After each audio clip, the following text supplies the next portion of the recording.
નમસ્કાર. દિવસભરના તાજા સમાચારોમાં તમારું સ્વાગત છે. તમારી સાથે હું છું પિનલગીરી ગોસ્વામી. સમાચારો વિસ્તારથી જાણીએ એ પહેલા મહત્વના સમાચારો ઉપર એક નજર. નમસ્કાર મિત્રો. આજની વિડીયોમાં વાત થશે વરઘોડા મુદ્દે સુરત સીપીને માનવ અધિકાર પંચની સોકોઝ નોટિસ.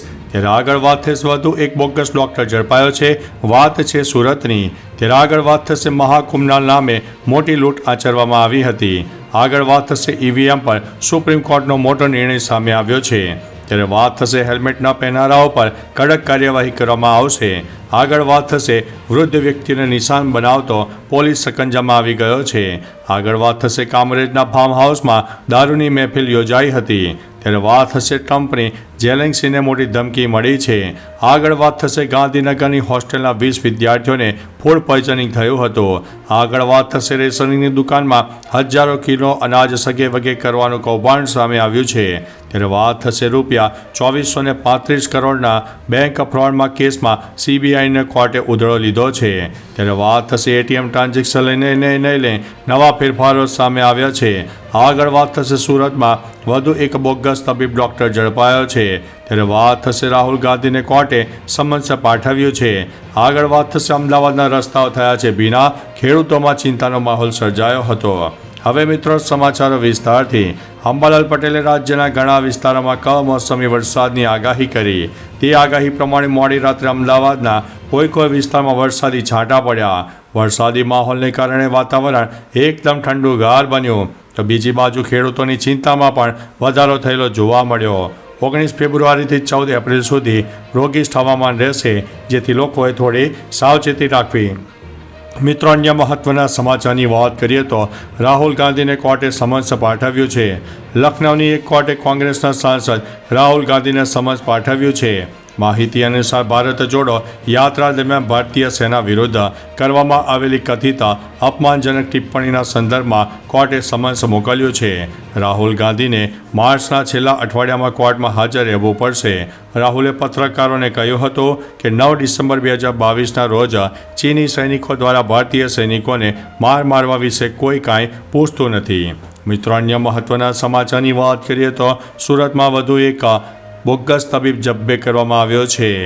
શહેરના લસકાણા ડાયમંડ નગર ખાતે આવેલા ઇન્ડસ્ટ્રીયલ વિસ્તારમાં એલોપેથી પ્રેક્ટિસ કરતા આ બોગસ તબીબને સુરત LCBની ટીમે રંગે હાથ મેડિકલ પ્રેક્ટિસ કરતા ઝડપી પાડ્યો છે.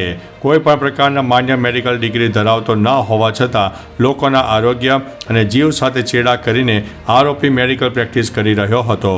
મિત્રો, અન્ય મહત્વના સમાચારની વાત કરીએ તો ATM ટ્રાન્ઝેક્શનને લઈને નવા ફેરફારો સામે આવ્યા છે. ATM ટ્રાન્ઝેક્શનને લઈને ઘણા બધા ફેરફારો થઈ રહ્યા છે. આ મહિનાથી ATMમાં પૈસા ઉપાડવાના નિયમો બદલાયા છે. હવે મેટ્રો શહેરના લોકો મહિનામાં 3 વખત ATMમાંથી પૈસા ઉપાડી શકશે. આ પછીના દરેક ટ્રાન્ઝેક્શન પર ₹25નો ચાર્જ લેવામાં આવશે, જે અગાઉ ₹20 હતો. આ ઉપરાંત જો તમે બીજા બેંક ATMમાંથી પૈસા ઉપાડશો તો ₹30 વસૂલવામાં આવશે, જે નોન મેટ્રો શહેરમાં આ મર્યાદા ₹5 છે. મિત્રો, અન્ય મહત્વના સમાચારની વાત કરીએ તો ₹2435 કરોડના બેંક ફ્રોડ કેસમાં CBIનો કોર્ટે ઉધડો લીધો. દિલ્હીની એક કોર્ટે ₹2435 કરોડ રૂપિયાના બેંક ફ્રોડની કેસની તપાસ કરી રહેલી CBIને સખત ઠપકો આપ્યો છે. કોર્ટનું કહેવું છે કે તપાસ એજન્સી કેટલીક મહત્વપૂર્ણ બાબતો છુપાવી રહી છે, જે અવહેલને અને જીદ છે. એટલું જ નહીં, તપાસ પણ યોગ્ય રીતે થઈ રહી નથી. આમાં ઘોર બેદરકારી છે. કોર્ટે કહ્યું છે કે તપાસ નિષ્પક્ષ અને પારદર્શક રીતે થવી જોઈએ. મિત્રો, અન્ય મહત્વના સમાચારની વાત કરીએ તો રેશનિંગની દુકાનોનું હજારો કિલો અનાજ સગે વગે કરવાનું કૌભાંડ. ગુજરાતના નડિયાદમાં કબ્રસ્તાન ચોકડી પાસેની ચાર્જવાડી અને છાંટિયાવાડ સ્થિત રસ્તા અનાજની દુકાનોનો પરવાનો પ્રિયાંક પટેલને અપાયો હતો. ફરિયાદના પગલે મામલતદાર સહિતની ટીમની તપાસમાં ગરીબોના ભાગના 16,000 કિલો અનાજનો જથ્થો સગે વગે કરી નાખ્યાનું સામે આવ્યું છે, જેથી જિલ્લા પુરવઠા વિભાગે પ્રિયંકા પટેલનો 16.50 લાખનો દંડ ફટકારીને દુકાનોનો પરવાનો રદ કર્યો છે. મિત્રો અન્ય મહત્વના સમાચારની વાત કરીએ તો ગાંધીનગરની હોસ્ટેલના 20 વિદ્યાર્થીઓને ફૂડ પોઈઝનિંગ થયું છે. રાજ્યમાં ફરી એક વખત ફૂડ પોઈઝનિંગની ઘટના સામે આવી છે. ગાંધીનગરમાં હોસ્ટેલના 20 વિદ્યાર્થીઓને ફૂડ પોઈઝનિંગની અસર થઈ હતી. શહેરમાં આવેલી દર્શ હોસ્ટેલના 20 વિદ્યાર્થીઓને ફૂડ પોઈઝનિંગની અસર જોવા મળી હતી. તમામ વિદ્યાર્થીઓને ખૂબ જ તકલીફો થઈ હતી. હોસ્ટેલમાં રહેતા આ વિદ્યાર્થીઓએ હોસ્ટેલમાં ચાઇનીઝ ખાધું હતું અને ત્યારબાદ વિદ્યાર્થીઓની તબિયત બગડી હતી. મિત્રો અન્ય મહત્વના સમાચારની વાત કરીએ તો ટ્રમ્પની જેલેન્સીને ધમકી. અમેરિકાના રાષ્ટ્રપતિ ડોનાલ્ડ ટ્રમ્પે ફરી સત્તા સંભાળતાની સાથે પોતાના નિવેદનો અને કામોના કારણે વિશ્વભરમાં ખળભળાટ મચાવી દીધો છે. ટ્રમ્પે સત્તા હાથમાં લેતા જ યુક્રેનની મુશ્કેલી વધારી રહી છે. ટ્રમ્પે યુક્રેન વિરુદ્ધ નિવેદન આપતા કહ્યું છે કે યુક્રેનનો કબજો ગમે ત્યારે રશિયા પાસે જઈ શકે છે. અમેરિકાએ યુદ્ધમાં યુક્રેનની જીત માટે મદદ કરી હતી, પરંતુ હવે અમે મદદ પાછી ખેંચી લેતા ખચકાશે નહીં. મિત્રો અન્ય મહત્વના સમાચારની વાત કરીએ તો કામરેજના ફાર્મ હાઉસમાં દારૂની મહેફિલ જોવા મળી. સુરત જિલ્લામાં ફાર્મ હાઉસમાં થતી ગેરકાયદેસર પ્રવૃત્તિને લઈને કાયદેસરની કાર્યવાહી કરવા માટે કામરેજ પોલીસની અલગ અલગ ટીમો દ્વારા તપાસ કરવામાં આવી હતી. આ દરમિયાન મોરથાણ ગામની સીમમાં એક ફાર્મ હાઉસમાં દારૂની મહેફિલ ચાલતી હતી. ત્યારે જ પોલીસની ટીમે તેમના રંગમાં ભંગ પાડ્યો હતો, જ્યાંથી પોલીસે યુવતી સહિત 6 લોકોને નશાની હાલતમાં પકડી પાડ્યા છે. મિત્રો અન્ય મહત્વના સમાચારની વાત કરીએ તો વૃદ્ધ વ્યક્તિઓને નિશાન બનાવતો પોલીસના સકંજામાં જોવા મળ્યો છે. ગીર સોમનાથમાં વૃદ્ધોને નિશાન બનાવતો સાથી ઠગ આખરે પોલીસના સકંજામાં આવ્યો છે. આરોપી અવારનવાર વૃદ્ધ વ્યક્તિને નિશાન બનાવીને છેતરપિંડી કરતો હતો. રફીક ઉર્ફે કલી ચોટલિયા જૂનાગઢના બિલખા વિસ્તારનો રહેવાસી હોવાનું સામે આવ્યું છે. આરોપી રિક્ષા ચલાવીને અનાજની ફેરી કરતો હતો. આકલવાડી, માધુપુરા, જસાદર સહિત અનેક ગામોમાં વૃદ્ધોને નિશાન બનાવ્યા હતા. મિત્રો અન્ય મહત્વના સમાચારની વાત કરીએ તો હેલ્મેટ ન પહેરનારાઓ પર કડક કાર્યવાહી.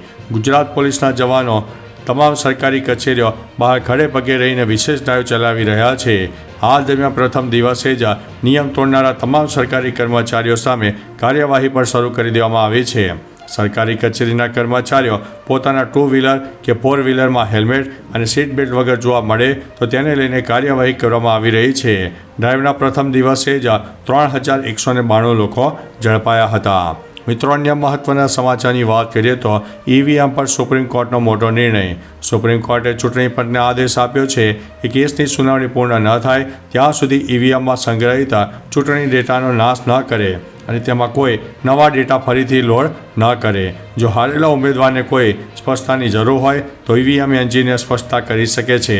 કોઈ છેડછાડ થઈ નથી. એસોસિએશન ફોર ડેમોક્રેટિક રિફોર્મર્સે ઈવીએમ ચકાસણી માટે નવી નીતિની માંગ કરી છે અને આ કેસની સુનાવણી આગામી 3 માર્ચે થનારી છે. મિત્રો અન્ય મહત્વના સમાચારની વાત કરીએ તો મહાકુંભના નામે લૂંટ. મહાકુંભના માર્ગ પર આવતા ઢાબા સંચાલકો ખાદ્ય પદાર્થોના ભાવમાં વધારો કર્યો છે, જેના કારણે મુસાફરોનું આર્થિક શોષણ થઈ રહ્યું છે. હોટલ માલિકોએ ખાવા પીવાના ભાવ બમણા કરી દીધા છે. કેટલાક શ્રદ્ધાળુઓએ જણાવ્યું છે કે ઇટાવા જિલ્લાની સરહદ પર પાર કરતાની સાથે જ અરૈયાથી પ્રયાગરાજ સુધી સ્થિત ઢાબા અને હોટલો ભોજનના નામે લૂંટ ચલાવી રહ્યા છે. એક રોટલીનો ભાવ 40 થી 50 રૂપિયા સુધી વસૂલવામાં આવી રહ્યો છે. મિત્રો અન્ય મહત્વના સમાચારની વાત કરીએ તો વધુ એક બોગસ ડૉક્ટર ઝડપાયો છે. સુરતમાંથી વધુ એક બોગસ ડૉક્ટર ઝડપાયો હોય તેવી ઘટના સામે આવી છે. લસકાણા ડાયમંડ નગર ઇન્ડસ્ટ્રી પાસે ઝોન નંબર 1 એલસીબી શાખાએ રેડ પાડી હતી. સામે આવેલી માહિતી અનુસાર પોલીસે કોઈપણ જાતની ડિગ્રી વગર ક્લિનિક ચલાવતા 12 પાસ ડૉક્ટરને ઝડપી પાડવામાં આવ્યો છે, જે બોગસ હોવાનું સામે આવ્યું છે. ઉલ્લેખનીય છે કે 4 વર્ષથી હાર્ટ અને કિડની સ્પેશિયાલિસ્ટ બનીને લોકોના આરોગ્ય સાથે ચેડા કરતો હતો. મિત્રો અન્ય મહત્વના સમાચારની વાત કરીએ તો વરઘોડા મુદ્દે સુરત સીપીને માનવ અધિકાર પંચની 100 કોઝ નોટિસ. ગુજરાતમાં વિવિધ ગુનાઓમાં ઝડપાતા આરોપીઓને પોલીસ દ્વારા કથિત વરઘોડા કાઢવાના મામલે હવે માનવ અધિકાર પંચ એક્શનમાં આવ્યું છે. વરઘોડા મુદ્દે સુરત સીપીને માનવ અધિકાર પંચે 100 કોઝ નોટિસ આપી છે. પંચે સુરત પોલીસ કમિશનરને અહેવાલ તૈયાર કરીને પોતાની જ સહીથી 30 દિવસમાં રજૂ કરવાનો આદેશ કર્યો છે. આરડી મેદપરા દ્વારા માનવ અધિકાર પંચમાં અરજી દાખલ કરવામાં આવી હતી. તો ચાલો મિત્રો, ફરીથી દેશ અને દુનિયાના સુપરફાસ્ટ સમાચાર લઈને મળતા રહીશું. ત્યાં સુધી અમને રજા આપશો. નમસ્તે.